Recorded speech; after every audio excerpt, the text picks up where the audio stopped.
What is up, disc golfers? Today I'm going to be doing a very comprehensive review on the new Cloudbreaker 3s that came out, the new Eagle McMahon series. This is going to be more of an advanced review. I realize that a lot of creators will make reviews, but they don't really show you the flight for that more advanced arm speed. And I understand not everyone can throw 450 to 500 feet.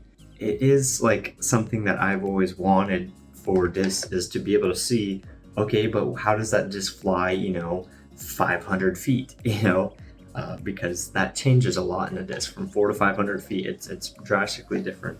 So I'm going to be doing that, but first I want to get to talking about the plastic. So this is the new S-line plastic from Discmania. And if you didn't know already, or at least if you couldn't tell, they're definitely buying their plastics from Latitude 64 and just Trilogy in general. And then they are blending it themselves a bit, because if you look at, the new C line, it's that lucid ice feeling plastic, but definitely is a tiny bit clearer. I don't know how they did that, but in a tad bit stiffer, but it's definitely mostly lucid ice. And you can tell by the stamping on the bottom that they're getting their machines from Latitude 64 as well, because they're so similar in the way they're stamping, and the plastics are very similar. But yeah, so the C line, of course, is lucid ice. And so what I would compare this new S line plastic to, probably mostly the Royal Grand, just judging by that initial like glossiness and feel. But when I hold it up to my Rive, it is just a tad less slick, and I don't want to say stiff. No, it's about the same stiffness, but it's a tad less slick. So I wonder if they have some Orbit plastic they maybe mixed with this or something, because I feel like their S-line, this stuff, has just a tad more grip. But I could be, tripping. It could just be pure Royal Grand. I don't know. They're definitely very similar. I'd say that it's, Royal Grand is my favorite feeling plastic of all time. So it's pretty much better star is what I'm going to say. And it feels really good in the hands. So the S-line that Discmania is going to be coming out with is going to be awesome. And if you love like things like the Rive and that Royal Grand plastic, you're probably going to enjoy these too.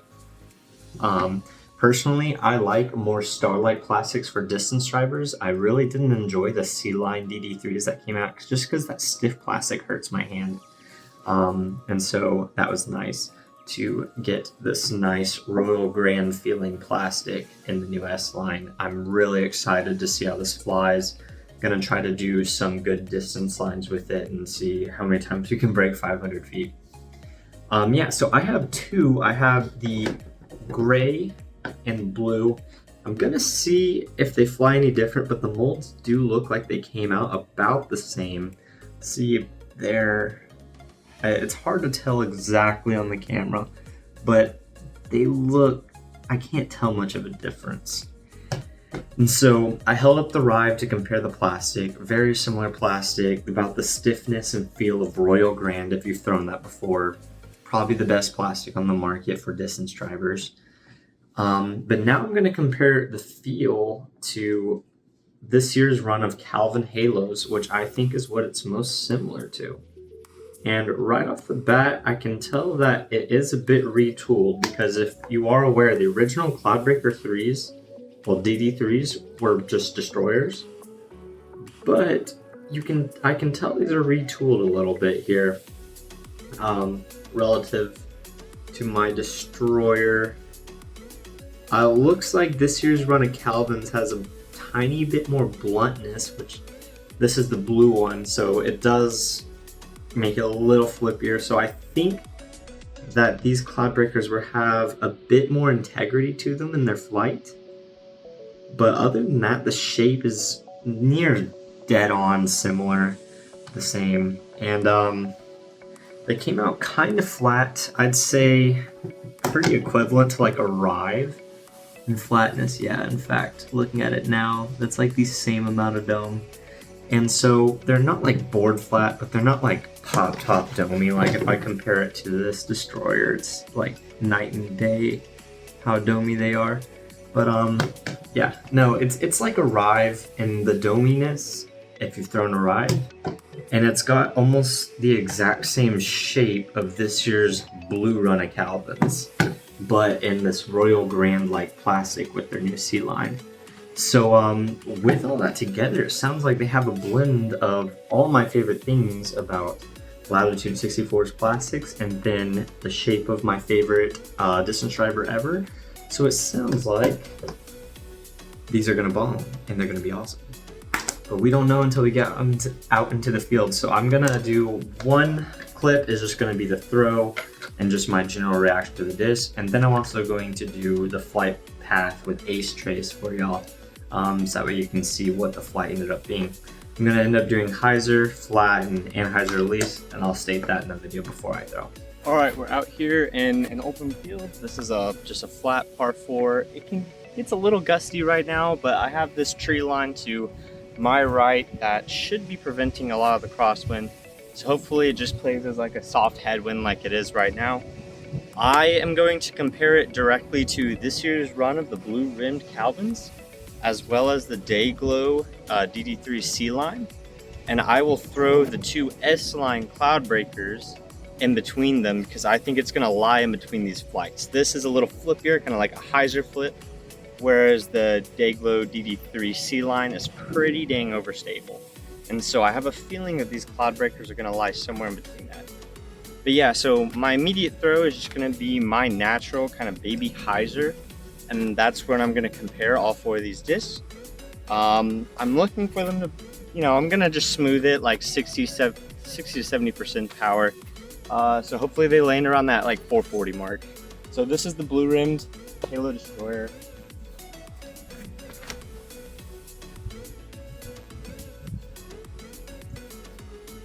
So I'm really just caring about flight right now. That just flipped up flat and then eventually faded. All right, this is the blue S-line cloud breaker.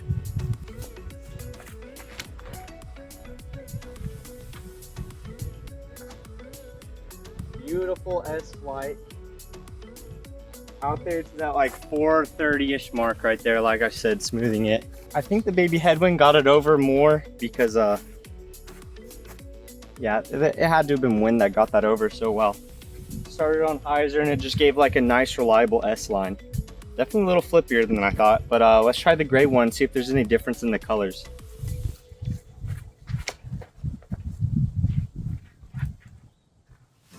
Yeah, about the exact same flight. Yeah, they're like within 5 feet of each other. That was really smooth. I'll measure all these on UDisc and report back to y'all, but I can tell by the trees it landed by, that's around like 430-ish. All right, now comparing it to the C-line Dayglow DD3s. This I expect to stable up the field.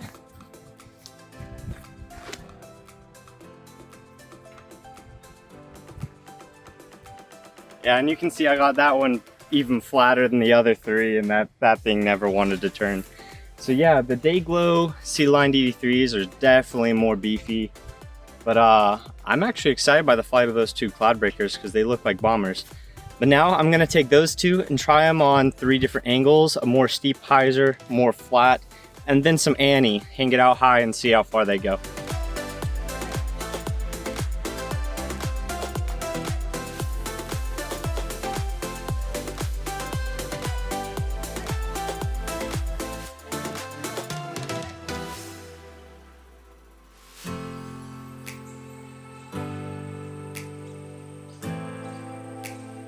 All right, so I had both those throws measured out to around the 425 mark, which is exactly where they should be for 60% power. But so I'm gonna throw these both on a steeper, more power Hyzer next. Just these 2 now that I know kind of where they're compared to. They're a little flippier than this year's Blue Ring Calvin run, which is the flippiest of the Calvin run, which really surprised me. I thought these were gonna be a little bit more stable. But that is kind of like, it's like that Royal Grand plastic, like I said. So that is a little bit of a flippier plastic. But yeah, I'm gonna do steep Hyzer first, flat next, and then big max distance Annie last, just to see how far they pump. Gonna up it to like 70 to 80% now, more like a distance line. All right, blue one first.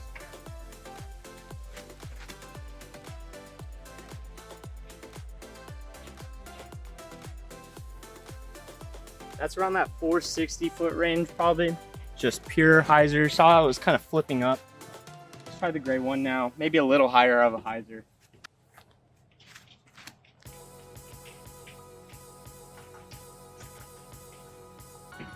All right, and that was more of a spiking hyzer, probably just got to barely 400 feet. And you could kind of see how when it got up there, the wind kind of messed with it. It almost kind of wanted to flatten out again.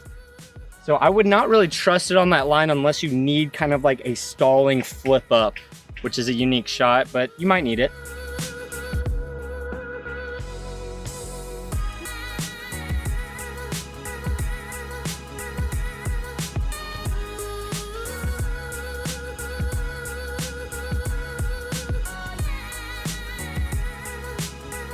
All right, so that first blue one, the more pushing power hyzer, made it out to around 455. Sorry, I just ran up and down the field. 455 is what I got on UDisc for it. And then the more towering spike hyzer was just around the 400 mark, like 395 or something like that. So yeah, they definitely go far on that line. They do try to flip up just a bit, so they're not the most trustworthy in that, especially in headwind. But I'm already really excited about this because Discmania mastering that bomber driver that you can kind of trust in headwind and you can just play with it a ton. The fact that they've mastered that this early and their own production is really great because they have the overstable C-line DD3s. Hopefully they can make a more another one that flies like that, but in a star plastic because that's more comfortable to throw. But they definitely have the bomber type distance driver perfected already. I'm gonna hit these flat, make sure I get enough air under them so that way we can get the full flight. First is gonna be the blue one again. I'm just gonna keep it like that so that way we can keep the order going.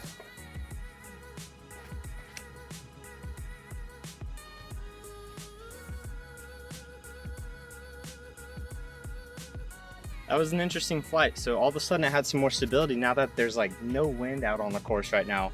We've been having headwind, that's why the first one's got kind of flippy on me. But yeah, that got like a nice little turn, but had a hard fade at the end, kind of what you want out of a reliable distance driver. So I think how it was facing that headwind earlier is actually more promising than I even thought. That definitely looked like around the 460, 470, didn't get quite the good rip, a little early release. Let's see how this gray one comes out.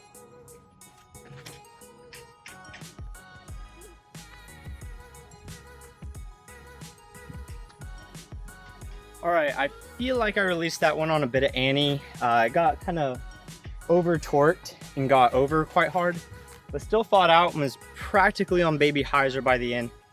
Definitely went really far, gonna measure that, but yeah, that was not a clean release.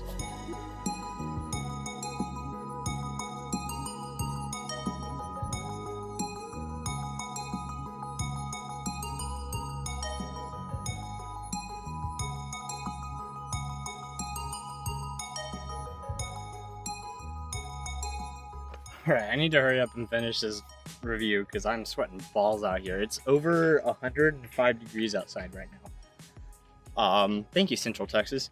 But so the blue one that faded out just a little bit early, still went around 470, like 472 I think is what it measured at. And then the gray one that I overcorked a little bit, and by the way, there was some gusts of wind out there, so I think that's what really ate it. So I already had released it on a baby Annie and then it just got way over. That got out to 495, so yeah, that's pretty good. Really liking how these are flying so far. Now I'm gonna do just the full max distance Annie bomb, see if we can break 500. So I'm gonna do the same order, blue then gray, and hopefully we throw it far. The headwind has been picking up, so hopefully it doesn't just ruin the throws.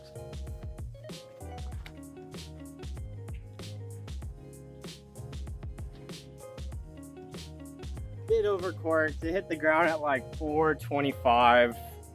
Had to put it a little higher. I thought it could flex out though. Gonna do the same thing. Hopefully I put this one just a little higher. That first one was on track to break 5, so if we put this high, it'll get there.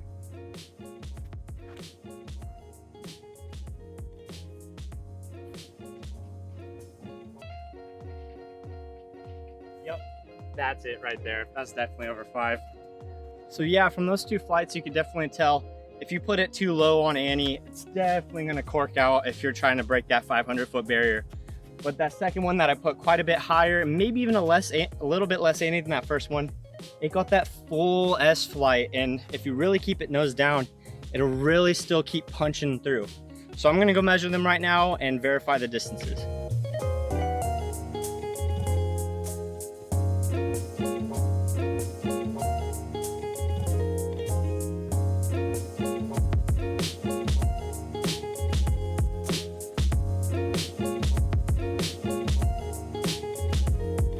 Alright, this is a couple days later after I've gotten to throw it a bit more in some rounds and with some other people.